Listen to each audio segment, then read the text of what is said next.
नमस्कार, माझं नाव धीरज हिप्परे. मी तुमच्या समोर सादर करत आहे एक मराठी ग्रामीण नाटक. स्टार्ट. थांबा, नटून तटून कुठं चाललात आणि कशाला? कशाला म्हणजे माझ्या परवानगीशिवाय तुम्हाला इथून जाता येणार नाही. आवाज करायचा नाही. तुम्ही मला नाही ओळखलात. पेन द्या. मी माझं नाव सांगू लागलो. पेन द्या. अगं मावशे, किती वेळ सांगायचं ग? अगं माझं नाव पेन द्या. मी कृष्णदेवाचा सवंगडी हाय. अगं मावशे, मी कृष्णाचं सवंगडी. किती वेळा सांगायचं तुला? दोनदा सांगितलं मी. अगं अगं मारते कशाला? ऐक कृष्णा, धाव. अरे लवकर धाव कृष्णा. माऊ नका. अरे येणार केव्हा या मावशी? ऐक या मावशीने माझं चेंदा केल्यावर. अरे बोल मित्र, बोलू नको, वाचव. अहो अगं मावशे, थांब ग मावशे.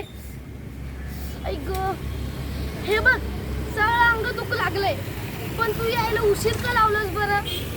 अरे कृष्णा, मी तुझा भक्तच आहे ना, पण देवा आता फॅन झालो. अरे तो पण असं स्लो ऍक्शन मध्ये. देवा काय व्हायचं? बरं जा कृष्णा. अरे लवकर ये, नेमकी आफत यायची. अरे बापरे, आता हे पात्र कोण? अरे बाबा, कोण तर तू? धन्यवाद.